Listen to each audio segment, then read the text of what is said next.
चलिए।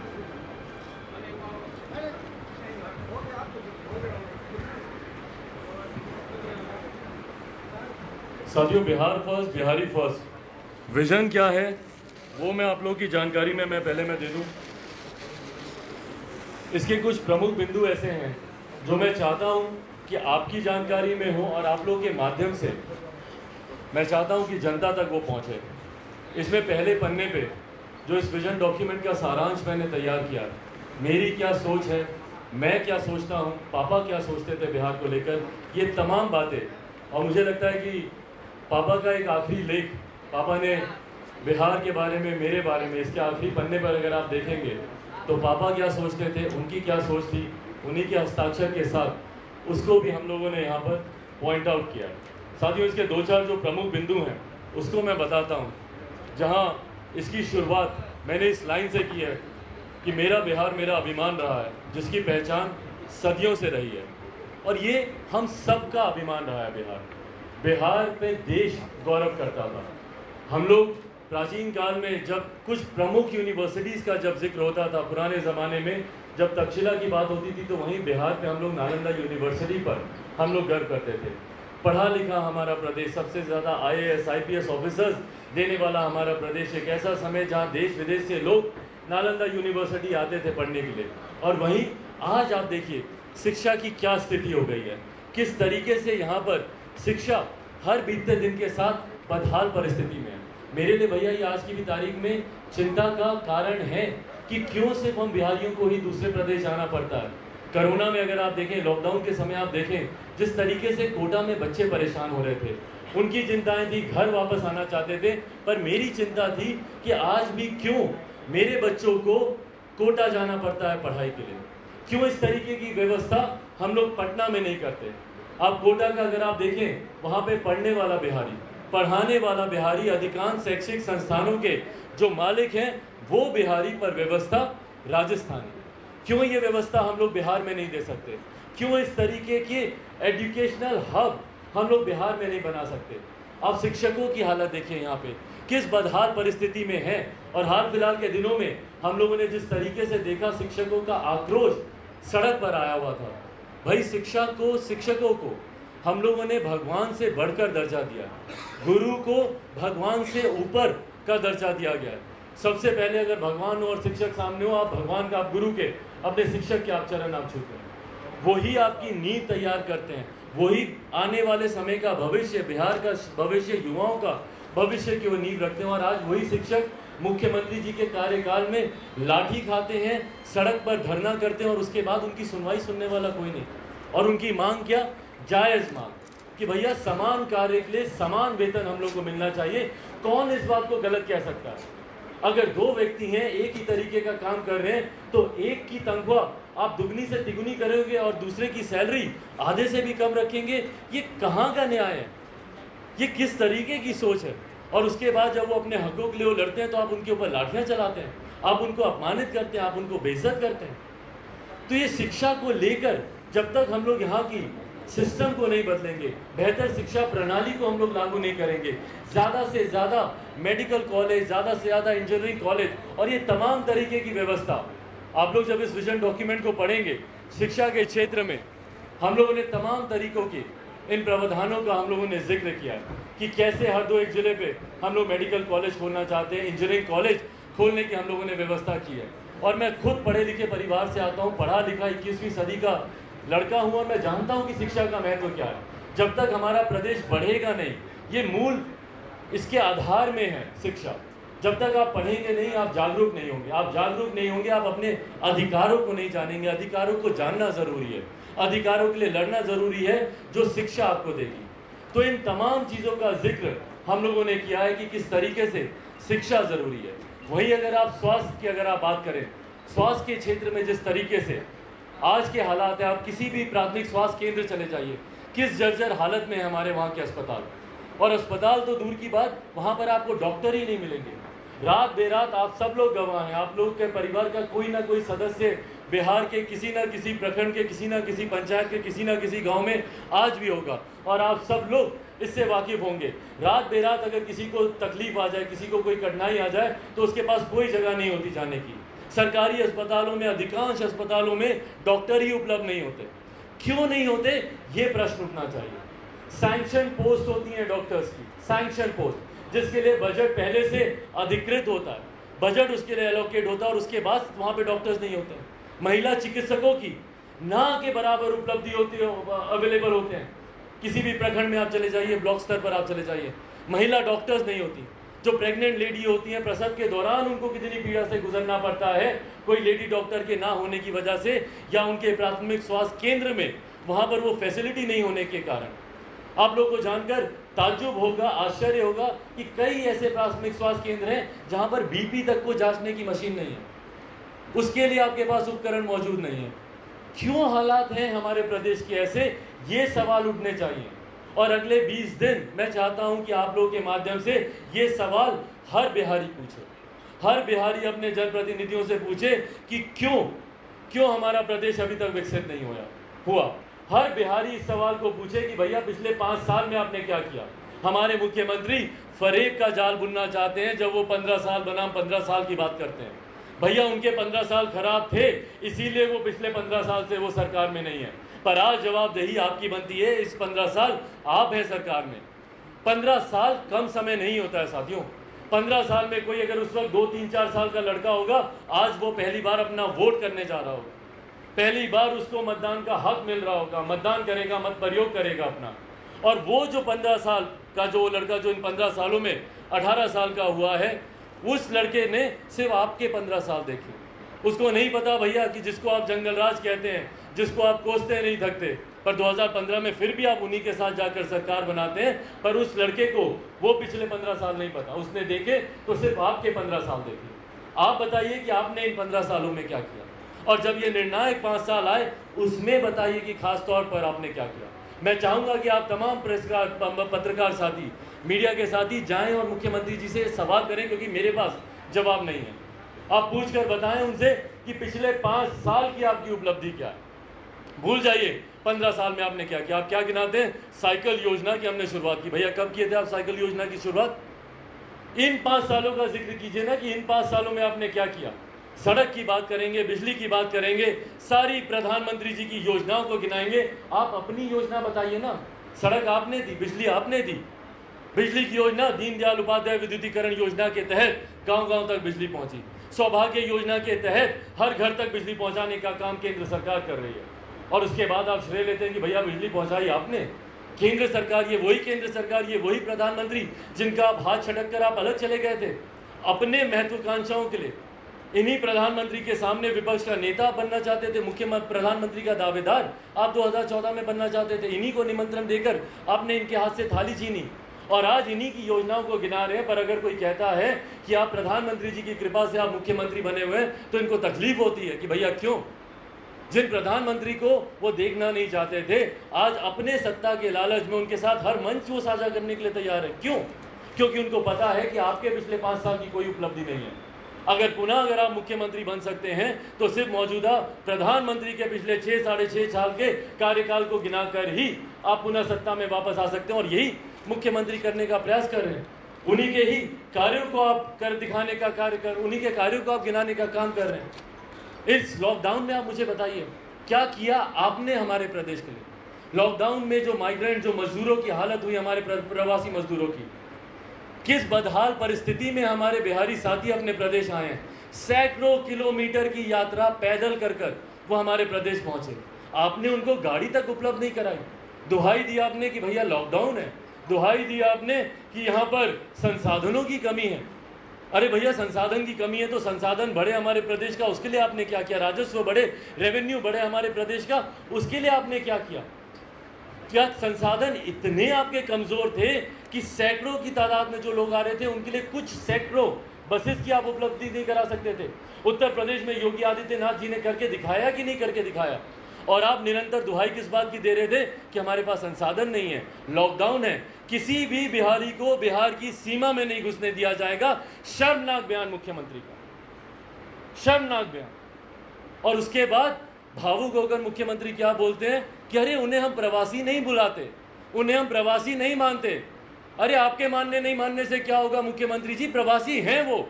प्रवासी नहीं होते तो आज अपने घर परिवार वालों के साथ रह रहे होते, अपने गांव में अपने माता पिता दादा दादी चाचा चाची नाना नानी के साथ रह रहे होते, बुढ़ापे में उनकी सेवा कर रहे होते और अपना भविष्य बिहार में रहकर बना रहे होते, ना कि दूसरे प्रदेश में रह रहे होते प्रवासियों की तरह।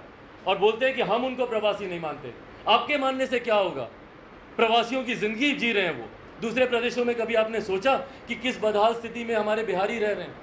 सुशांत सिंह राजपूत जी का एक मैटर था, उनकी लोकप्रियता इतनी थी कि वो नेशनल चैनल का वो मुद्दा बना, न्यूज में आया, पर वो सिर्फ एक विषय था। ऐसे सैकड़ों बिहारी हैं जिनकी किस परिस्थिति में वो अपनी जिंदगी गुजार रहे हैं या गुजारते गुजारते खुद गुजर चुके हैं, इसकी जानकारी भी मुख्यमंत्री को नहीं। मैं चाहता था कि सुशांत सिंह राजपूत जी का मुद्दा एक उदाहरण बने, एक पैरामीटर बने आने वाले समय में, ताकि दूसरे प्रदेशों में रह रहे बिहारियों को इस बात का विश्वास हो कि मेरा मुख्यमंत्री मेरे साथ है। पर सुशांत सिंह राजपूत जी के मैटर में भी जब तक उनके परिवार के लोगों ने एफआईआर दर्ज नहीं कराई, तब तक इन्होंने यहां से कोई पहल नहीं की। उस वक्त उन्होंने एक शब्द बोलना, हफ्तों बीत गए थे, मुख्यमंत्री ने एक शब्द नहीं बोला। तो सोचिए, आज अगर कोई मजदूर दूसरे प्रदेश में, उसकी जान अगर ऐसे ही जाती है, उसका निधन ऐसे ही होता है, तो क्या मुख्यमंत्री उस पर बोलेंगे? क्या उनको जानकारी होगी? नहीं जानकारी होगी। लॉकडाउन के दौरान मैंने पूछा था मुख्यमंत्री से कि आप मुझे आंकड़े बताइए कि कितने बिहारी दूसरे प्रदेशों में रह रहे हैं, महाराष्ट्र में कितने हैं, गुजरात में कितने हैं, कर्नाटका में कितने हैं, तमिलनाडु में कितने हैं। आंकड़े नहीं है इनके पास। हम लोगों ने बात की है बिहार फर्स्ट बिहारी फर्स्ट में कि अलग से एक प्रवासी मंत्रालय का हम लोग गठन करेंगे। एक मंत्री की जिम्मेदारी होगी पूरी तरीके से, जिसका काम सिर्फ ये होगा कि दूसरे प्रदेश में जो बिहारी रह रहे हैं उसका संरक्षण करें। जैसे हम लोग का विदेश मंत्रालय राष्ट्रीय स्तर पर काम करता है, ताकि दूसरे देशों में जो लोग रह रहे हैं उनको कहीं ना कहीं संरक्षण देता है, उनके साथ रहता है, उनके दुख सुख में उनका ख्याल रखता है। पर एक तो आपने बिहारियों को अपने प्रदेश में रहने नहीं दिया और दूसरे प्रदेशों में मरने के लिए आपने छोड़ दिया। चिंता तक नहीं की, कभी दोबारा उनकी सुध नहीं पूछी। लॉकडाउन के समय वो कैसे हैं, ठीक हैं, नहीं हैं, रहने की व्यवस्था है, खाने की व्यवस्था है, सामाजिक दूरी की बात तो ये प्रधानमंत्री जी की बातों को सुनकर दोहराते रहे। पर देखिए दूसरे प्रदेशों में एक एक छोटे से कमरे में 15-15, 16-16, 20-20 बिहारी रहने को मजबूर है। कैसे सामाजिक दूरी का पालन होगा वहां पर? और उसके बाद मुख्यमंत्री हमारे खामोश। यहां पर जब हमारे नेता, मेरे अभिभावक, मेरे पिताजी रामविलास पासवान जी, जब उन्होंने निरंतर कोरोना काल में निरंतर बिहार के मुख्यमंत्री से बात कर हो, उप मुख्यमंत्री से बात कर हो, यहाँ के अधिकारियों से बात कर हो, ताकि किसी को राशन की कमी यहाँ पर नहीं हो। पापा दिन रात लगे रहे, उनकी तबीयत खराब थी, अस्पताल से वीडियो कॉन्फ्रेंसिंग वो करते थे। लगभग 15 लाख के करीब लाभार्थियों की सूची पेंडिंग थी, जो बिहार सरकार ने 2014 से नहीं दी थी। उसके लिए पापा निरंतर प्रयासरत रहे कि जो लाभार्थी हैं कम से कम उनका नाम तो खाद्य सुरक्षा कानून के साथ जुड़े, ताकि उनको तो इस योजना का लाभ हो, ताकि उनके पास राशन पहुंचे। पर मुख्यमंत्री के कान पे जूं तक नहीं रेंगती थी। मुख्यमंत्री एकदम खामोश, और उसके बाद कहते हैं कि हमने राशन पहुंचाया। भैया, सब केंद्र सरकार की योजना। पापा ने ना सिर्फ राशन बिहार तक पहुंचवाने का काम किया, बल्कि बाढ़ प्रभावित इलाकों में उनकी तरफ से स्पष्ट तौर से कहा गया था कि उनके घर तक राशन पहुंचना चाहिए। देश में आप देख लीजिए, कहीं पर जहाज के माध्यम से, कहीं पर अंडमान निकोबार जैसे इलाकों में पानी के जहाज के माध्यम से हो, हवाई मार्ग के माध्यम से हो, सड़क मार्ग के माध्यम से हो, पहाड़ी इलाकों में घोड़ों के माध्यम से हो, उन्होंने राशन पहुंचाने का काम किया। दुख सुख की घड़ी में जो आपके साथ खड़ा होता है, सही मायनों में वो आपका नेतृत्व करने का हकदार होता है। हमारे मुख्यमंत्री ना लॉकडाउन में, ना जल जमाव में, ना बाढ़ के समय, क्यों हमारे प्रदेश को, भैया आपके रहते हुए 15 साल में आप बताइए ना कि प्रदेश में बाढ़ नहीं आएगी, उसके लिए आपने क्या किया? आज मैं कोई ज्योतिष नहीं हूं, मैं कोई एस्ट्रोलॉजर नहीं हूं, पर आज मैं प्रेडिक्शन कर सकता हूं कि अगले साल बरसात में जून जुलाई अगस्त का महीना देखिएगा, पुनः वैसे ही बाढ़ आएगी जैसे पिछले 15 साल से आ रही है। क्या सबक लिया आपने कोसी के बाढ़ से? क्या सबक लिया हर साल जब बाढ़ आती है? इनको मैंने जानकारी दी, सुझाव दिए कि भैया नदियों को जोड़ने की योजना पर हम लोगों को काम करना चाहिए। बिहार का भूगोल ऐसा है कि आधा इलाका बाढ़ प्रभावित रहता है, आधा इलाका सुखाड़ प्रभावित रहता है। हम लोग को कैनल्स बनाने की जरूरत है। जहाँ पे ज़्यादा पानी होता है वहाँ पर कैनाल बना के आप ऐसे इलाकों में पानी को डाइवर्ट कीजिए, वहाँ पर लेकर जाइए जहाँ पर पानी कम होता है, जहाँ पे सुखाड़ का इलाका है, जहाँ पे पानी की व्यवस्था नहीं हो पाती है। पर इन तमाम चीज़ों पर मुख्यमंत्री एकदम खामोश। आप मुझे बताइए ना, राजस्व की कमी, संसाधन की कमी की दुहाई मुख्यमंत्री देते हैं। ये तमाम जितनी बातें कर रहा हूँ, नदियों को जोड़ने का जिक्र हो, तमाम ये विषय जो मैंने आपके सामने रखे हैं, इन तमाम का जिक्र मैंने Bihar first, Bihari first vision document में मैंने किया। संसाधनों की कमी है, हम लोग को विशेष राज्य का दर्जा मिलना चाहिए, विशेष राज्य का दर्जा मिलना चाहिए। बिल्कुल मैं मानता हूं कि विशेष राज्य का दर्जा हमारे प्रदेश को मिलना चाहिए, मैं हूं इनके साथ, मैं इनका समर्थन करता हूं जब ये बोलते हैं कि विशेष राज्य का दर्जा मिलना चाहिए। पर आप मुझे बताइए कि पिछले 15 सालों में बिहार का राजस्व बढ़े, उसके लिए आपने क्या किया? यहाँ पर आईटी सेक्टर्स आए, आईटी जॉब आए, उसके लिए आपने क्या किया? आखिरी बार हमारे मुख्यमंत्री ने कब इन्वेस्टर समिट बुलाया था, मुझे नहीं याद। जब तक आप निवेशकों को यहाँ पर बुलाएंगे नहीं, सिंगल विंडो क्लियरेंस आप नहीं देंगे, तब तक निवेशक यहाँ पे निवेश कैसे करेगा? जितने भी निवेशक हैं उनकी इच्छा शक्ति दम तोड़ देती है जब तक वो कहीं से क्लियरेंस ले पाते हैं। सिंगल विंडो सिस्टम देश भर में हमारे प्रधानमंत्री लागू करने के लिए प्रयासरत हैं, लगे हुए हैं, ताकि ज़्यादा से ज़्यादा निवेश हो, एफडीआई के माध्यम से हो, विभिन्न और माध्यमों से हो। पर हमारे मुख्यमंत्री बिहार में कैसे निवेश हो उसके लिए उनको चिंता ही नहीं है। लैंड रिफॉर्म्स लंबे समय से हम लोग के यहाँ नहीं दिए गए, किस तरीके से ज़मीन उपलब्ध कराई जाएगी कारखानों के लिए, कोई व्यवस्था नहीं है और उस पर कोई बात भी नहीं करता। चिंता की विषय है, मुख्यमंत्री उसको लेकर कोई बात नहीं करना चाहते। क्यों यहाँ पर हम लोग टूरिज्म को हम लोग बढ़ावा नहीं दे सकते? बिहार उन प्रदेशों में है जहाँ पर अनंत संभावनाएं हैं, पर अनंत संभावनाओं के बाद भी हमारा प्रदेश अनंत समस्याओं से ही घिरा हुआ। क्यों नहीं यहाँ पर हम लोग टूरिज्म को बढ़ा सकते? रिलीजियस टूरिज्म इतना बड़ा क्षेत्र है, हम लोग इतने सौभाग्यशाली हैं जहाँ पर एक तरफ सीतामढ़ी है, भगवान महावीर की जन्मस्थली है, अनंत संभावनाएं हैं जिसको आप रिलीजियस टूरिज्म के तौर पर आप विकसित कर सकते हैं। जहाँ एक तरफ हम लोग अयोध्या में भव्य राम मंदिर का हम लोग निर्माण कर रहे हैं, तो क्यों दूसरी तरफ हम लोग सीतामढ़ी में माता सीता के उतने ही भव्य मंदिर का निर्माण नहीं कर सकते? क्यों नहीं मुख्यमंत्री जाते मिलते हमारे प्रधानमंत्री से और बोलते कि एक कॉरिडोर बनाया जाए, जो अयोध्या में दर्शन के लिए जाए सीधा माता सीता के दर्शन करने सीतामढ़ी पहुंचे। भगवान महावीर की जन्मस्थली है लछवाड़, लछवाड़ जो मेरा भी कर्म क्षेत्र है, मेरी लोकसभा के अंतर्गत आता है। कितनी बार मैंने मुख्यमंत्री से मैंने आग्रह किया कि सर लछवाड़ को हम लोग को विकसित करना चाहिए। यहाँ पर भगवान महावीर के जितने भी श्रद्धालु हैं वो यहाँ पर आकर निवेश करना चाहते हैं, इसको एजुकेशनल स्पॉट बनाना चाहते हैं, पर किसी तरीके के कार्य के लिए मुख्यमंत्री ने अपनी रुचि नहीं दिखाई। और उसके बाद जब इन विषयों को मैंने उठाना शुरू किया तो मुख्यमंत्री ने मुझसे ही संवादहीनता साध ली। ना उन्होंने मेरा फोन उठाते थे, ना मेरे पत्रों का कोई जवाब। भाई पूछिए ना मुझसे, सड़क मार्ग से अगर मैं गया हूँ, पहली बार एक लंबे समय के बाद कोई ऐसा नेता है जो कि सरकार का अंग था वो सड़क मार्ग से निकला। आखिरी बार मुख्यमंत्री कब सड़क मार्ग से निकले मुझे नहीं पता, मेरी जानकारी में नहीं है। और सड़क मार्ग से भी जब वो निकलते हैं तो पूरा रूट उनके लिए लगाया जाता है। जैसे पुराने ज़मानों में राजाओं महाराजाओं के लिए व्यवस्था की जाती थी, दोनों तरफ खुशहाली दिखाई जाती थी, खूबसूरत मुस्कुराते हुए चेहरे सामने रखे जाते थे ताकि राजा को लगे कि मेरी प्रजा बड़ी सुखी है, बहुत अच्छे से रह रही है। उसी तरीके से मुख्यमंत्री जब निकलते हैं तो रूट लगा दिया जाता है, कूड़ा करकट होता है। कई चैनल्स ने वो विजुअल दिखाए, जब एक योजना के पुल के उद्घाटन के लिए मुख्यमंत्री गए थे तो कपड़े से ढक दिया गया था कूड़ा करकट को। क्यों? ताकि मुख्यमंत्री को लगे कि भैया नहीं, बहुत साफ सफाई है, एकदम स्वच्छता अभियान हमारे प्रदेश में अच्छे से चल रहा है। हमारे मुख्यमंत्री ने अफसरशाही को हमारे प्रदेश पे जिस तरीके से हावी कर दिया, अफसर राज यहाँ पर लेकर आ गए, जन संवाद इनका बंद हो गया, नेताओं पे इनका विश्वास नहीं है, सिर्फ अधिकारी हमारे प्रदेश में सरकार चला रहे हैं। और अधिकारी जिनकी जनता के प्रति कोई जवाबदेही नहीं होती, वो अपने मन मुताबिक जो उनको ठीक लगता है वो करते हैं। और हमारे मुख्यमंत्री क्या बोलते हैं? जीरो टॉलरेंस है हमारा करप्शन के खिलाफ। दिल पे हाथ रख के कोई एक व्यक्ति बोल दे कि क्या 7 निश्चय में भ्रष्टाचार नहीं हुआ? एक बिहारी इस बात को बोल दे जो आप कहेंगे मैं करने को तैयार हूं। एक बिहारी दिल पे हाथ रख के बोल दे कि 7 निश्चय में भ्रष्टाचार नहीं हुआ। आपकी नाक के नीचे भ्रष्टाचार पनप रहा है, आपकी नाक के नीचे भ्रष्टाचार हो रहा है और उसी को आप मेडल बना के अपने सीने से लगाए हुए 7 निश्चय 7 निश्चय 7 निश्चय पार्ट 2 लेकर आ रहे हैं। नली गली के काम जाकर देखिए कैसे अधर में लटके हुए हैं। सिर्फ योजना बनाने से नहीं होता, उसके लिए राजस्व भी तैयार करना होता है, उसके लिए उसके ऊपर स्टडी करने की जरूरत है। पढ़े लिखे हमारे मुख्यमंत्री इंजीनियर हैं और उसके बाद इनके इंजीनियर मुख्यमंत्री के रहते हुए हमारे पुल टूट जाते हैं, पुल धराशायी हो जाते हैं। बताइए, अभी तक उसमें यातायात शुरू नहीं हुआ, पुल टूटने लग गए। तो जब तक कागज पे ये अधिकारियों के साथ बैठकर ये सारी चीजें करते रहेंगे, हमारा प्रदेश ऐसे ही बर्बाद होता रहेगा। जनता के बीच जाइए मुख्यमंत्री जी, छोड़िए उड़न खटोलों को, छोड़िए हेलीकॉप्टर को, सड़क मार्ग से निकलिए जनता के बीच में।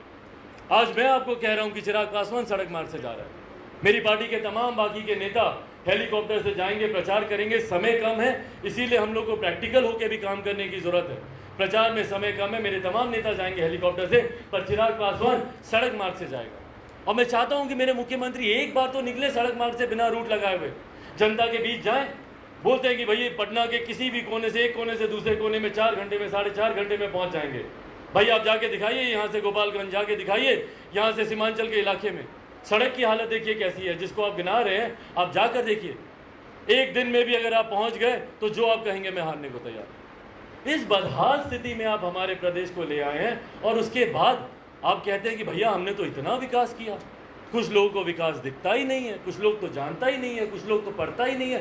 भाई पढ़ते हैं हम लोग, युवा मूर्ख नहीं है बिहार का जो आप दिखाना चाहते हैं। बार बार युवाओं को लेकर आप बोलते हैं कि भैया अनुभवहीन है, पढ़ता नहीं है, जानता नहीं है। नहीं है भैया, बिहार के युवा अनुभवहीन, जानकार हैं, जागरूक हैं। मत हम लोग के ऊपर इस तरीके के लालछन लगाइए, मत हम लोग के ऊपर इस तरीके के आरोप लगाइए। हम जानते हैं कि आपकी युवा विरोधी सोच है, पर आज की तारीख में जो बिहार का युवा है वो अपने हक अधिकारों के लिए लड़ना जानता है, जागरूक है। पूछता है हमारा युवा कि क्यों हमारी डिग्री 6-6 साल में कंप्लीट नहीं होती। दीजिए जवाब, दीजिए मुख्यमंत्री जवाब। जब हमारे छात्र पूछते हैं कि ग्रेजुएशन का 3 साल का कोर्स 6-6 साल तक क्यों चलता है, दीजिए ना। क्यों आप उनको डिग्री नहीं देते हैं? इसीलिए नहीं देते हैं कि भैया इसको डिग्री मिल गई तो कल को रोजगार मांगेगा। रोजगार कहां से देंगे? रोजगार तो है नहीं हमारे पास देने के लिए। तो रोजगार नहीं मांगे तो तुमको हम डिग्री नहीं देंगे, क्योंकि उसके बाद जब वो बोलेगा तो बोलेंगे अरे पहले डिग्री तो लाओ, पढ़ोगे तब ना रोजगार मिलेगा। तो पढ़ेगा कैसे? डिग्री नहीं मिलेगी। तो एकदम विशियस सर्कल बना दिए, भंवर बना दिए। जहां से शुरू हो रहा है वहीं खत्म हो रहा है, फिर वहीं से शुरू हो रहा है वहीं खत्म हो रहा है। समस्या भी वही, समाधान भी वही, समस्या फिर वही। तो जहां से आप शुरू करते हैं घुमा फिरा के वहीं पहुंच जाते हैं। 30 साल पहले जिस विकास की सोच के साथ विपक्ष ने शुरुआत की थी, आज सत्ताधारी फिर वहीं पे पहुंचे हुए। मिला क्या हम लोग को? कुछ नहीं। इसीलिए साथियों आप लोगों से आग्रह करता हूं, 20 साल 30 साल दिए पिछले बिहार ने विश्वास कर कर विभिन्न राजनीतिक दलों पर, विभिन्न राजनीतिक नेताओं पर 20 साल दिए और उन्होंने सिर्फ हम लोग को वोट बैंक बनाया। दलित वोट बैंक, पिछड़ा वोट बैंक, मुख्यमंत्री ने सोशल इंजीनियरिंग का नाम दिया। अति पिछड़ा वोट बैंक उन्होंने तैयार किया, महादलित वोट बैंक उन्होंने तैयार किया। भैया उसके बाद किया क्या बताइए तो? क्या अति पिछड़ा समुदाय जुड़ गया मुख्य धारा के साथ? क्या महादलित जुड़ गए मुख्य धारा के साथ? सब खुशहाल हो गए, सब समृद्धि आ गई। यहाँ पे कोई बिहारी अब दुखी नहीं है। भाई वोट बैंक बनाने से नहीं होता। हाथ में जब तक आप उनके इनकम नहीं देंगे, जब तक आप उनको सशक्त नहीं बनाएंगे, जब तक आप उनके हाथ को ताकत नहीं देंगे, जब तक प्रति व्यक्ति आय पर कैपिटा इनकम हमारे प्रदेश की नहीं बढ़ेगी, तब तक कोई विकास नहीं होगा। जातियों में बांटने का आप काम करते हैं, सर्व समाज को आपको एक साथ लेकर जाने की आपको बात करनी चाहिए। चिराग पासवान बोलता है धर्म ना जात करे सबकी बात, और मैं हूं उस राह के साथ। मेरा मानना है कि अगर भारत में अगर कोई एक जाति है, और बिहार में खास तौर पर अगर एक जाति है तो वो सिर्फ गरीबी है। और इस गरीब जाति में हर जात पात धर्म मजहब के लोग हैं। आप मुझे बता दीजिए ना कि क्या सारे अपर कास्ट के लोग यहाँ पे संपन्न है, खुश है, खुशहाल है? क्या गरीबी सिर्फ दलितों में है? क्या सिर्फ दलितों के यहाँ हत्या होती है तो आपने जो नौकरी का जो आप लोगों ने लालच दिखाया, क्यों भैया? सिर्फ हत्या होने के बाद नौकरी मिलेगी? जीते जी किसी को नौकरी पाने का अधिकार नहीं है।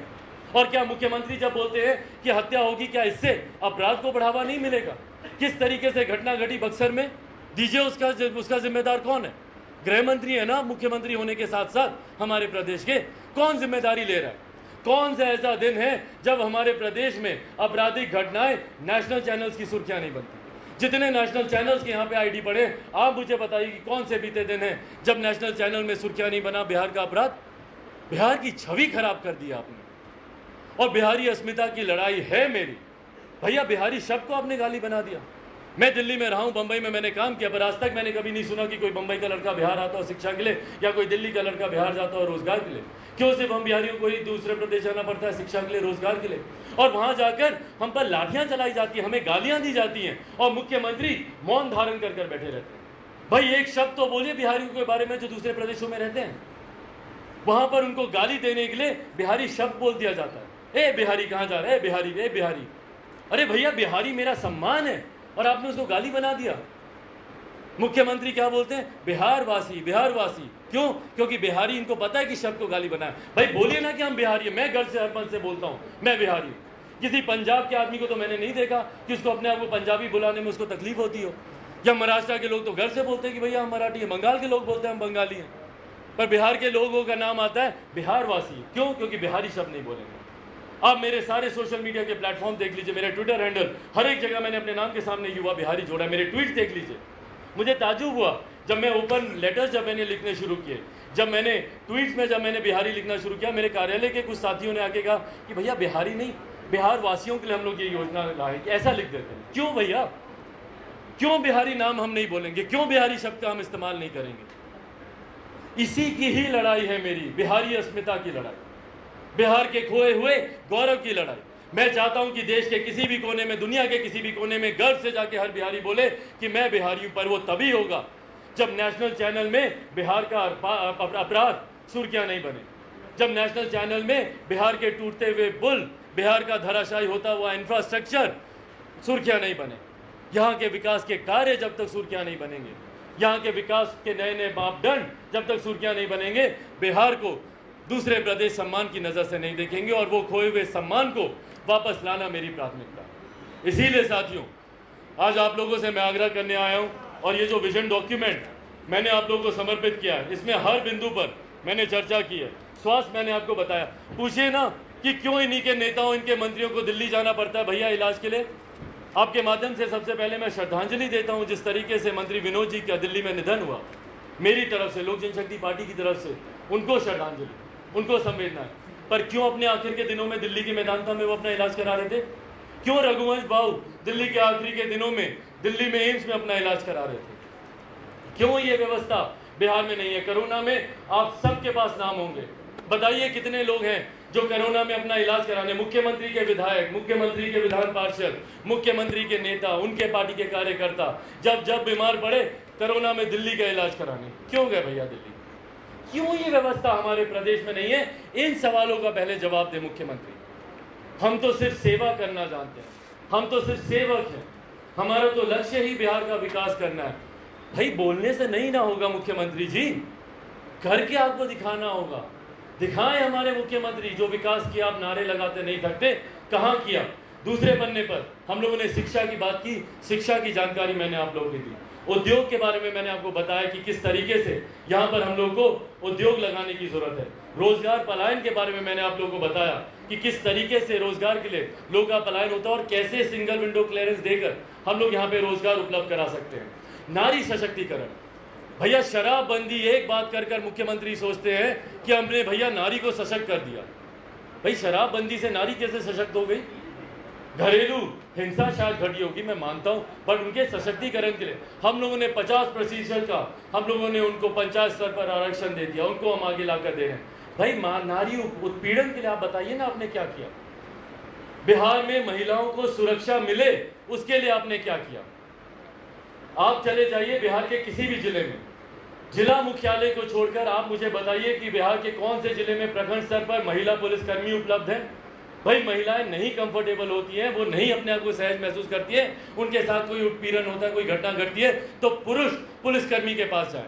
वो चाहती है कि महिला पुलिसकर्मी हो ताकि वो अपनी सहजता से अपनी बातों को रखें। कोई प्रखंड में कोई महिला है, उसके साथ कोई उत्पीड़न हुआ है, आप कैसे उम्मीद कर सकते हैं कि 100, 150, 200 किलोमीटर वो चलकर जाएगी मुख्यालय, जिला मुख्यालय, और वहां पर जाकर अपनी बातों को कहेगी? क्यों नहीं हर प्रखंड स्तर पर पुलिसकर्मियों की नियुक्ति होती है, महिला पुलिसकर्मियों की नियुक्ति होती है? क्यों नहीं महिलाओं से जुड़े हुए मामलों को आप फास्ट ट्रैक को आप सौंपते हैं ताकि जल्द से जल्द उसका समाधान हो? ये तमाम प्रावधान हम लोगों ने बिहार फर्स्ट, बिहारी फर्स्ट में हम लोगों ने रखे हैं। किसान को लेकर जिस तरीके की समस्या है, हर खेत में हम बिजली पहुंचा रहे हैं। भैया तो अभी तक क्या कर रहे थे कृषि प्रधान प्रदेश में? अब प्राथमिकता होनी चाहिए थी किसानों का उत्थान, यहाँ पर उनके लिए सिंचाई की व्यवस्था करके देना, उनको बिजली उपलब्ध करा के देना। बाकी प्रदेशों में देखिए निःशुल्क कई ऐसे प्रदेश हैं जहां पर किसानों को बिजली मिलती है, और आप तो अभी तक उनको बिजली पहुंचाने की आप लोग बात कर रहे हैं, वो आप लोग नहीं अभी तक पहुंचा पाए। बाढ़ सुखाड़ का मैंने आपसे जिक्र किया। आवासीय योजना, बंगला योजना के तहत हम लोग इसको लेकर आने का हम लोगों ने वादा किया। इसमें हम लोगों ने समाज के एक ऐसे वर्ग का भी जिक्र किया है जिसकी कोई बात नहीं करता। समाज का तीसरा वर्ग मेल फीमेल, उसके बाद जो थर्ड जो जेंडर होता है, ट्रांसजेंडर जिसको हम लोग बोलते हैं, किन्नर समाज के लोग जो होते हैं, उनके बारे में कोई चिंता नहीं करता। पर हकीकत है वो भी हमारे समाज का हिस्सा है, किन्नर समाज के लोग भी हमारे समाज का, उनको भी हम लोग को मुख्य धारा के साथ जुड़ना है, उनको भी बेहतर व्यवसाय मिले। शर्म आती है मुझे, दुख होता है मुझे जब इस समाज के लोगों को मैं सड़क पर लोगों के सामने हाथ फैलाते हुए देखता हूँ, और जब हम लोग को इनसे आशीर्वाद लेना होता है तो इनको हम लोग इतना शुभ मानते हैं कि भैया इनके कही हुई बात सच होगी, पर उसके बाद उनको हम लोग सड़क पर छोड़ देते हैं मांगने के लिए। उस तक का मैंने जिक्र किया कि उनको हम लोग सम्मान की जिंदगी देंगे, उनको हम लोग बंगला के साथ हम लोग जोड़ने का देंगे। हम लोगों ने हथुआ विधानसभा, हम लोग की एक विधानसभा है, वहाँ से इस समाज के एक व्यक्ति को मैंने यहाँ से चुनाव लड़ने का, मुन्ना किन्नर करके हैं, उनको मैंने ये सम्मान दिया, उनको मैंने मुख्य धारा के साथ जोड़ने का हम लोगों ने काम किया। मीडिया, जो बुद्धिजीवी वर्ग के लोग हैं, मीडिया के जो साथी हैं, आप लोगों के लिए भी विभिन्न प्रावधानों के साथ मैं जानता हूं कि आप लोग किस स्थिति में रहते हैं। बंगला योजना के तहत आप लोगों को, और बंगला योजना क्या है, जैसे महाडा है, जैसे दूसरे प्रदेशों में आप चले जाइए, सस्ती दरों पर घर मिलते हैं। भाई पत्रकार, बुद्धिजीवी वर्ग जो सही मायनों में हम लोग की आवाज़ है, बिहारियों की आवाज़ है, किस बदहाल परिस्थिति में रहते हैं। जिला पे आप चले जाइए, पत्रकारों की हालत देखिए कैसी है। और पापा भी हमेशा से चिंतित रहे पत्रकार, बुद्धिजीवी वर्ग के लिए। मुझे गर्व होता है कि भैया जब मैं आज भी इस बात को याद करता हूँ कि पत्रकारों के लिए उन्होंने, रेल मंत्री जब वो थे, रेलवे पास की उन्होंने व्यवस्था उन्होंने करा के दी, जिला स्तर के पत्रकारों के लिए उन्होंने एक व्यवस्था करा के दी, टीएसी का मेंबर पत्रकारों को उन्होंने बताया जब वो कम्युनिकेशन मिनिस्टर थे। तो हम लोगों ने बुद्धिजीवी वर्ग का भी उसी तरीके से हम लोगों ने ध्यान रखा। कानून व्यवस्था, सबसे ज़्यादा मुख्यमंत्री मुझसे जिस बात को लेकर परेशान होते हैं, क्योंकि मैंने नालंदा में मैंने ये सवाल उठाया था कि भैया 100 नंबर क्यों नहीं काम करता। हम लोग को बचपन से सिखाया गया है कि 100 नंबर पुलिस का नंबर। भैया जब आपका 100 नंबर ही काम नहीं करेगा तो अपराधियों के प्रति, अपराधियों के मन में खौफ कैसे आएगा, डर कैसे आएगा। भाई हर किसी के पास डीएमएसपी का नंबर नहीं होता ना। आज अगर मेरे ऊपर कोई अटैक करे तो मैं तुरंत 100 नंबर चलाऊंगा, 100 नंबर काम ही नहीं करता। भाई 100 नंबर का काम करना जरूरी है ताकि अपराधियों में डर हो। 10 मिनट के भीतर पुलिस का पहुंचना वहां जरूरी है ताकि अपराध को अंजाम दे रहे हुए व्यक्ति के अंदर ये डर हो कि भैया फोन कर दिया इसने, तुरंत पुलिस आ जाएगी। यहाँ तो जो विक्टिम है वो फोन ही करता रह जाएगा, फोन ही नहीं लगेगा, तो पुलिस के आने की तो बात ही दूर है। और इसीलिए अपराध हमारे प्रदेश में बढ़ता जा रहा है। तो इन तमाम चीज़ों को शासन, अधिकारी राज जिस तरीके से हमारे प्रदेश में हावी हो गया, सब चीज़ें अधिकारियों के हाथ में, और अधिकारियों की क्योंकि जवाबदेही नहीं होती है।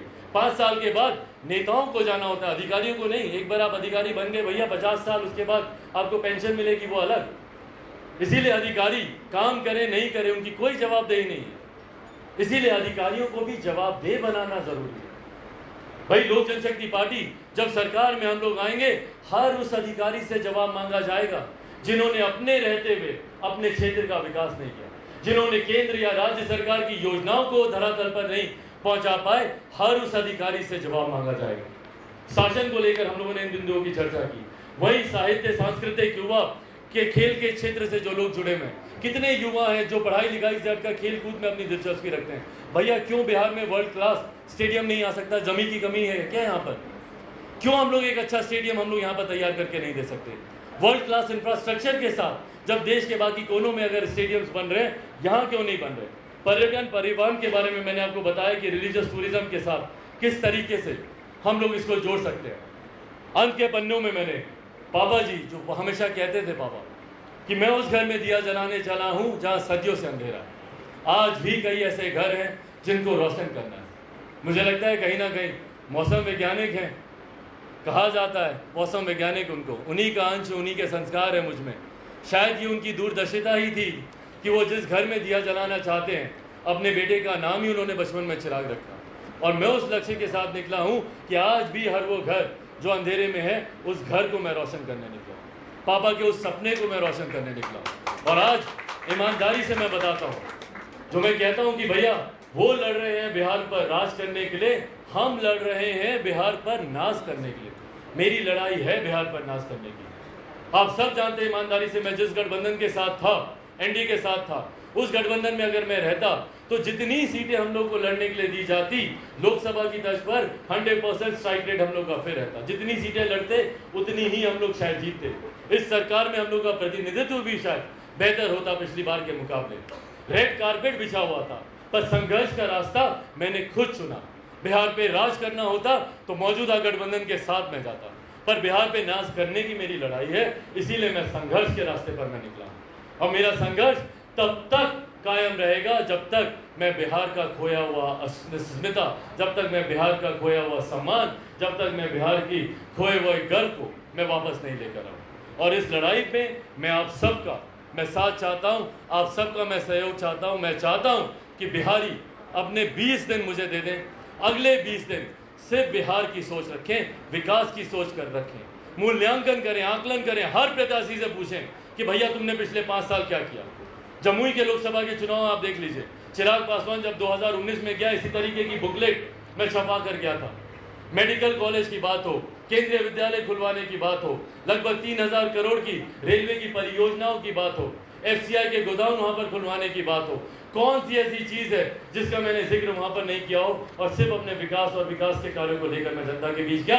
वैसे ही मैं चाहता हूं कि हर बिहारी अपने प्रत्याशियों से पूछे, जदयू के जब प्रत्याशी उनके पास है, पूछे कि भैया आपने 5 साल क्या किया पिछले, हिसाब दीजिए आप, क्यों बिहार में अभी तक विकास नहीं हुआ। ये जवाब देना होगा और ये जवाब मुख्यमंत्री को भी देना होगा कि पिछले 5 साल आपने क्या किया। फरेब से आप 15 साल तक मुख्यमंत्री बनते आए, पर अब मुख्यमंत्री का बनना असंभव है। इसीलिए मेरी टैगलाइन, एक जो हैशटैग भी हम लोगों ने शुरू किया है, असंभव नीतीश, असंभव नीतीश, असंभव नीतीश। उनके रहते हुए बिहार का विकास भी असंभव है और जागरूक बिहारियों के रहते हुए मुख्यमंत्री का दोबारा मुख्यमंत्री बनना भी असंभव है। अब अगर आप लोग के इसके बाद भी कोई सवाल बाकी हो तो पूछें।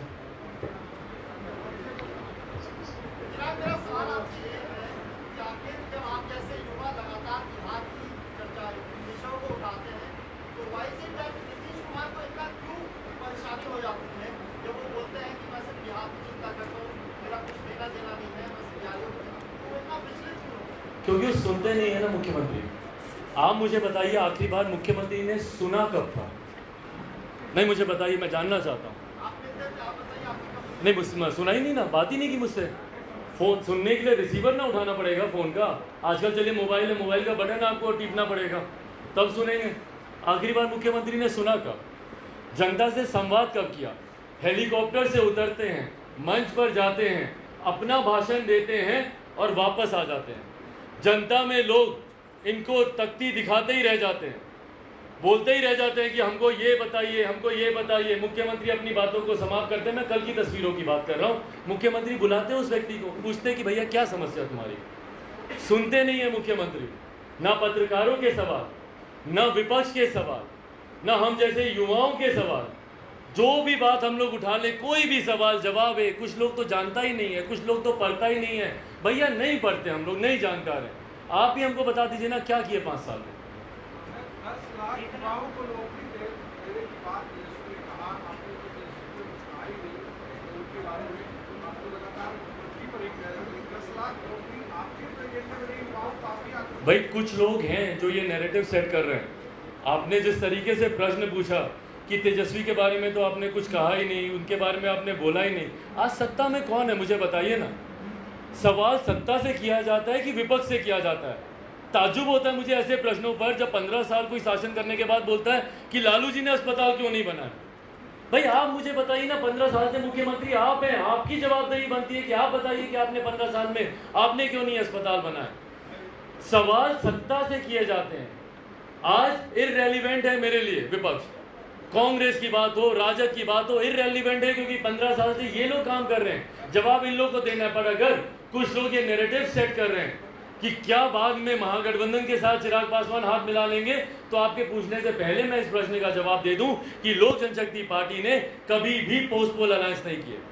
2000 में हमारी पार्टी बनी, 2004 के लोकसभा चुनाव हो, 5 के विधानसभा के हों, 9 के लोकसभा के हों, 10 के विधानसभा के हों, 14 के लोकसभा के हों, 15 के विधानसभा के हों, 19 के लोकसभा के चुनाव हो, कोई भी चुनाव उठा के देख लीजिए, हम लोगों ने कभी पोस्ट पोल अलायंस नहीं किया। इसकी सरकार बनी कि इसलिए इसका समर्थन कर दें, हमने कभी नहीं किया। जिस गठबंधन के साथ रहे उस गठबंधन के साथ ही सरकार बनी तो हम लोग रहे, नहीं बनी तो हम लोग विपक्ष में बैठे।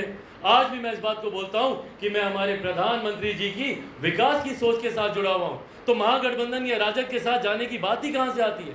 कहां से ये प्रश्न उठा है? कुछ चैनल ये नैरेटिव भी सेट कर रहे हैं कि ये दोनों साथ आएंगे, दो युवा साथ आएंगे, नए समीकरण होंगे। क्यों होंगे भैया? मैं प्रधानमंत्री की विकास की सोच के साथ में जुड़ा हुआ हूं।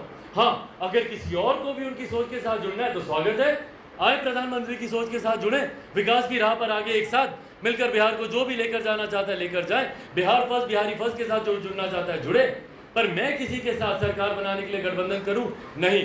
10 तारीख को, आज ही मैं इस बात को कहता हूं, 10 तारीख को पुनः मुझसे पूछेगा, मैं संकल्पित हूं कि डबल इंजन की सरकार बिहार में बने। केंद्र में जैसे भाजपा के नेतृत्व में सरकार चल रही है, वैसे ही बिहार में भी भाजपा के नेतृत्व में भाजपा लोजपा सरकार बने, ये मेरा लक्ष्य है।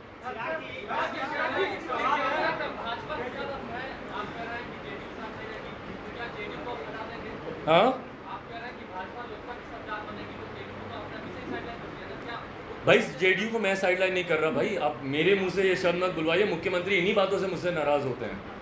मैं जेडीयू को साइडलाइन नहीं कर रहा हूँ, जेडीयू को जनता साइडलाइन कर रही है। आज की तारीख में लोक जनशक्ति पार्टी जनता दल यूनाइटेड से ज्यादा सीटों पर चुनाव लड़ रही है और उनसे ज्यादा सीटें जीतकर लोक जनशक्ति पार्टी आएगी। मैं दावे के साथ ये बात कह रहा हूँ। आपने 15 साल का जेडीयू का पूरा कार्यकाल बताया, इस कार्यकाल में भाजपा भी साथ में, उनका अपराध कितना आप मानते हैं? भाई, नेतृत्व करने वाले की जिम्मेदारी सबसे ज्यादा होती है, और खासतौर पर जब नेतृत्व करने वाला व्यक्ति हमारे मुख्यमंत्री जैसा हो। आप सब जानते हैं, कोई ऐसा व्यक्ति यहाँ पर नहीं है जो इस बात को नहीं मानता हो। क्या मुख्यमंत्री लोकतांत्रिक तरीके से काम करते हैं? बताइए मुझे। अकेले निर्णय लेते हैं, वो अकेले फैसले करते हैं। उनकी पार्टी के नेताओं तक को पता नहीं होता कि वो कौन सी नीति पर काम कर रहे हैं। उनकी पार्टी के नेता, उनके सांसद, उनके विधायक सामने कोई नहीं बोलेगा, पर पीठ पीछे सब ये बात बोलते हैं कि भैया हमको भी अखबार से ही पता चला कि ये घोषणा की गई, इस नीति में हमको भी जानकारी नहीं थी। उनकी कार्यशैली को कौन नहीं जानता मुख्यमंत्री की? अकेले अकेले अकेले, किसी से नहीं पूछते हैं वो। तो जब वो अकेले फैसला लेते हैं, अकेले निर्णय लेते हैं, मेरी तो संवेदनाएं हैं भारतीय जनता पार्टी के नेताओं के साथ कि भैया आज भी मजबूरी में उनको 7 निश्चय महागठबंधन की योजना के साथ काम करना पड़ रहा है। किसकी योजना थी 7 निश्चय? एनडीए ने बनाई थी क्या? कांग्रेस, राजद, जनता दल यूनाइटेड ने मिलकर इन्होंने इस योजना को बनाया था 2015 में, उसी पे ये काम कर रहे हैं। तो जब ये योजना एनडीए के साथियों से पूछकर नहीं बनाते, काम उनसे पूछकर नहीं बनाते, तो जवाबदेही भी तो फिर इन्हीं की बनेगी। आप कहते हैं कि जो वर्तमान राजनीति है, 20 साल में किसी नेता ने बिहार में कोई काम नहीं किया, कोई सरकार नहीं काम की। आप निकले बिहार को तस्वीर बदलने के लिए, तो आपने विकल्प दिया है 243 सीट में, आप सिर्फ 143।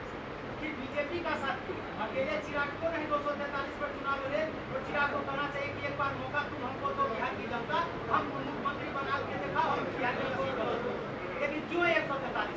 आखिर क्या इसका कारण? इसका कारण यही है कि मैं भाजपा के साथ हूँ। इसमें इतना परेशान होने वाली क्या बात है? मैं भाजपा के साथ हूँ भैया, मैं हूँ भाजपा के साथ, मैं प्रधानमंत्री की सोच के साथ हूँ। और सुनिए ना, एक सेकंड, अरे मैं सब सवालों का जवाब दूंगा भैया। मैं प्रधानमंत्री की सोच के साथ हूँ। और बताइए भाई, मैं मानता हूँ कि भाई बिहार में अपराध है, पर क्या मेरी कनपट्टी पे बंदूक रख के कोई बोलेगा कि उसके खिलाफ प्रत्याशी उतारो? मेरी पार्टी है ना, मेरी अपनी पार्टी है, मैं स्वतंत्र हूँ कि नहीं हूँ? मैं अपने विचारों को लेकर बताइए, मैं स्वतंत्र हूँ कि नहीं? या मैं निर्णय दूसरों के कहने पर लूँ? मेरी पार्टी का अपना मैनिफेस्टो है, मेरी पार्टी की अपनी विचारधारा है, मेरी पार्टी का अपना संसदीय बोर्ड है। यहाँ पर हमारे संसदीय बोर्ड के अध्यक्ष बिहार के मौजूद हैं, राजू तिवारी जी। यहाँ पर हमारे प्रदेश अध्यक्ष मौजूद हैं, प्रिंस राज जी। सूरज भान जी राष्ट्रीय उपाध्यक्ष, पिताजी के साथ लंबे समय से पार्टी के निर्माण को लेकर इनकी एक अहम भूमिका रही है। तमाम हमारे वरिष्ठ साथी यहाँ पर मौजूद हैं, संजय पासवान है, कैफी जी यहाँ पर मौजूद हैं, हमारे प्रधान महासचिव यहाँ पर संजय शराफ हमारे मौजूद हैं, जिन्होंने युवाओं का नेतृत्व किया है देश भर में। इन सब के सुझाव कि भैया हम लोग को जनता दल यूनाइटेड के खिलाफ हम लोग को चुनाव लड़ना चाहिए, है मेरी पार्टी की रणनीति, ये है हमारी सोच, ये है हमारा हिस्सा। और मैं प्रधानमंत्री जी की सोच के साथ हूँ। मैं तो बोलता हूँ कि चुनाव परिणामों के बाद मुझे यहाँ पे बिहार में मैं भाजपा के नेतृत्व में मैं सरकार बनाना चाहता हूँ, तो क्यों मैं उनके सामने मैं प्रत्याशी उतारूँ? वैसे आपकी जानकारी के लिए 5 उन जगहों पर भी मैंने उतारे हैं। इससे पहले कि अब आपकी चिंता उस तरफ शुरू हो जाए, 5 ऐसी सीटें हैं जहाँ पर हम लोगों ने प्रत्याशी उतारे हैं। पर वो जानकारी भी मैंने भाजपा को मैंने पहले दे दी थी, ये भी मैं बात बता रहा बिहार का जो लीडरशिप है बीजेपी का, सरकार बनाएंगे बिहार में बीजेपी के नेताओं के साथ, जी। वो लीडरशिप आपको नहीं मान रहा अपने गठबंधन। आखिर ये भाई आप इतने समय से आप मुख्यमंत्री को जान रहे हैं, ऐसी बात कर रहे हैं आप जैसे आप बिहारी नहीं है। कैसी बात कर रहे हैं आप जान नहीं रहे हैं कि भैया मुख्यमंत्री की कार्यशैली है, बुलवाते हैं दूसरों से, नहीं बुलवाते क्या? नहीं बताइए, हमको जवाब दीजिए, नहीं बुलवाते। ये उनकी कार्यशैली का हिस्सा रहा। मैं मानता हूं कि इसलिए मेरे भाजपा के नेताओं से मेरी कोई नाराजगी भी नहीं है। भाई आवाज भाजपा के नेताओं की है, विचार तो मुख्यमंत्री के हैं। ये वोट कटवा शब्द किसका है बताइए मुझे? मुख्यमंत्री का शब्द है ये, उसी शब्द का इस्तेमाल भाजपा के नेता करें। आप कीजिए, मुझे कोई दिक्कत नहीं है, कोई वो नहीं। दुख है मुझे, क्योंकि ये वही लोग हैं जो अभी कुछ समय पहले तक 3-3 पन्नों के शोक संदेश दे रहे थे। 2-2, 3-3 ग्रुप्स में उन्होंने ट्विटर पे श्रद्धांजलि मेरे पिताजी को दी, और आज उनको गए हुए 10-12 दिन नहीं हुए, उन्हीं की बनाई हुई पार्टी को आप वोट कटवा कह रहे हैं। खुश तो नहीं होंगे ना पापा, जहां से भी ये सुन रहे होंगे। आज मैंने एक अलग राह ली बिहार के विकास के लिए, और आप मुख्यमंत्री के प्रति आप लोग इतने नतमस्तक हो गए हैं कि आप उनको बढ़ाने के लिए बिहार को आप पिछाड़ने के लिए तैयार हो गए। उनको आगे रखने के लिए बिहार को सुनने के लिए आपने कान अपने बंद कर दिए, सिर्फ मुख्यमंत्री की बात सुन रहे हैं। तो इसलिए भाजपा के नेताओं से मेरी नाराजगी नहीं है। मुझे पता है कि दबाव कहां से है। उस प्रेस कॉन्फ्रेंस में आप लोग थे ना सब लोग, जिसमें मुख्यमंत्री सुशील मोदी जी को बोल रहे थे थोड़ा और क्लियर कीजिए, माइक ऐसे ही था सामने, क्लियर कीजिए, बोल रहे थे कि नहीं? सुना आप लोगों ने? क्या क्लियर करने के लिए बोल रहे हैं? मुख्यमंत्री की कार्यशैली रही है, खुद नहीं बोलेंगे, दूसरों से बुलवाएंगे। आपके कंधे पर कोई बंदूक नहीं रख सकता है, आपकी पार्टी है, आप चुना रही, आपका सबसे भाजपा विश्व की सबसे बड़ी पार्टी हो गई, उसके कंधे पर कोई इस वर्ग में प्रभावशाली हो गए कि अमित शाह नरेंद्र मोदी के कंधे पर बंदूक रख सकते हैं। क्या आपको हम आपको नहीं लगता कि भाजपा आप भी क्या बोल रही है और आप आकर भाई कौन किसके कंधे पे बंदूक रख रहा है मुझे नहीं पता। जदयू भाजपा पे कि भाजपा जदयू पर, मुझे अपना पता है। मैं अपनी तरफ से ही बोल सकता हूँ भाई, मैं अधिकृत ही नहीं हूँ किसी और की तरफ से बोलने के लिए। मुझे अपना पता है कि मेरे कंधे मजबूत हैं ना, मुझे मेरे कंधे मजबूत हैं, मेरे हाथ मजबूत हैं ना, मुझे हथियार उठाने के लिए किसी के कंधे की जरूरत है ना, कोई और मेरे कंधे पे बंदूक रख सकता है। इसीलिए इतना श्रेय तो आप लोग मुझे देंगे ना कि एक 38 साल के युवा में इतनी हिम्मत है कि बिहार में अकेले चुनाव लड़ रहा है अपने दम पर, बिना इस चिंता के कि परिणाम क्या होंगे। वहीं मुख्यमंत्री, अगर आपको इतना विश्वास था अपने 15 साल के शासन पर, तो हिम्मत दिखाते अकेले चुनाव लड़ने की।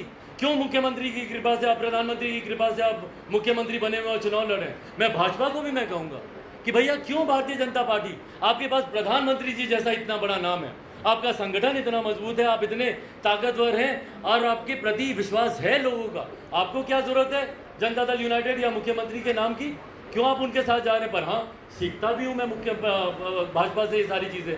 अभी मेरी भी लंबी राजनीति है भैया, 50 साल मुझे भी जानना है, 40-50 साल। मैं सीखता हूँ कि एक बार वादा किया मुख्यमंत्री के नाम का, अंत तक भाजपा ने उस वादे को निभाया। इस बात का मैं श्रेय उनको दूंगा।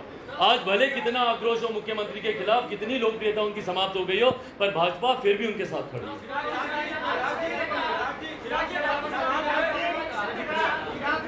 भाई मेरे को नहीं सुनाई दे रहा। एक है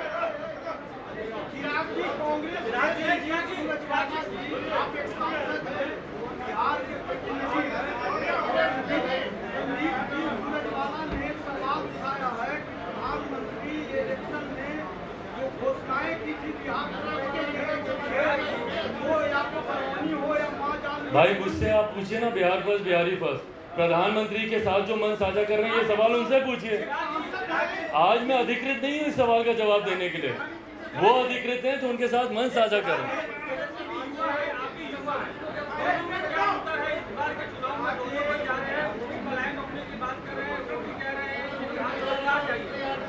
मैं तो चाह रहा हूँ कि ये सवाल हर बिहारी पूछे, सिर्फ तेजस्वी या चिराग पासवान नहीं पूछे या विपक्ष नहीं पूछे, हर बिहारी पूछे कि क्यों युवाओं का पलायन हो रहा है बिहार से। और जितने भी संपन्न परिवार के लोग हैं, चिंता ये है, यही बिहारी जब दूसरे प्रदेश में जाकर व्यवसाय लगाता है तो 100 और बिहारियों को रोजगार देने की ताकत रखता है।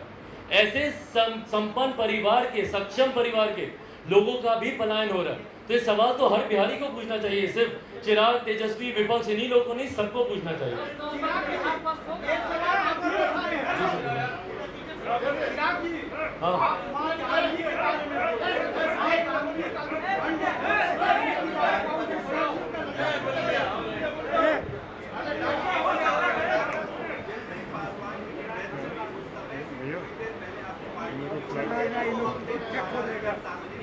हाँ, क्या ये महज एक संयोग था या फिर सोच समझ कर दिया गया? क्या सार्वजनिक किया गया? पासवान जी की निधन की खबर आई, हाँ, इसके पहले 2 हफ्ते पुराना लेटर तो आपने देखिए थोड़े से प्रश्न पूछते वक्त थोड़ी सी संवेदना रखिए, संवेदना में थोड़ी सी संवेदना। मुझे नहीं पता था ना कि 4 घंटे के बाद मेरे पिताजी का निधन हो रहा है, किसी को नहीं पता था। और यही भाषा कुछ नेता भी इस्तेमाल कर रहे हैं। गिरिराज सिंह दादा, जिनकी सबसे मैं इज्जत करता हूँ, सब करता हूँ, वो बोलते हैं कि मैं पिताजी की मौत पर मैं राजनीति कर रहा हूँ।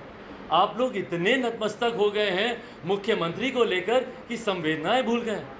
मैं अगर आज यहाँ पर अगर मैं एक ब्रेव फेस लेकर आप लोग को झेल रहा हूँ, आप लोग के प्रश्नों को मैं झेल रहा हूँ, सवाल मैं ले रहा हूँ, मैं हिम्मत अपनी बनाकर मैं सामने आने का मैं प्रयास कर रहा हूँ, इसका मतलब ये नहीं कि दुख नहीं है मुझे। भाई कल 13वीं की है मैंने अपने पिताजी की, समझिए इस बात को। रोज रात घर जाकर रोता हूँ मैं उनको याद कर कर। दिन भर रोने का समय नहीं मिलता है मुझे, उनको याद करने का समय नहीं मिलता है। और मेरे ऊपर कहा जाता है कि मैं अपने पिता की मौत पर मैं राजनीति कर रहा हूँ। ये सवाल पूछा जा रहा है मुझसे कि उनके मरने से कुछ घंटे पहले उस लेटर को जारी किया गया, तो क्या मैं उस पर मेरी कोई सोची समझी रणनीति थी? मुझे पता था 4 घंटे के बाद मेरे पिताजी का निधन होगा। कैसे बात कर रहे हैं आप भाई? संवेदनाएं रखिए मेरे प्रति थोड़ी सी। मैं अंत में आप लोगों का मैं बहुत धन्यवाद करूंगा। इन लोगों के आगे कार्यक्रम लगे हुए सूरज भान जी के प्रिंस के, मुझे भी सड़क मार्ग से आज मुझे पालीगंज जाना है, उसके बाद मुझे जहानाबाद जाना है। बहुत बहुत धन्यवाद साथियों। जय हिंद, जय बिहार।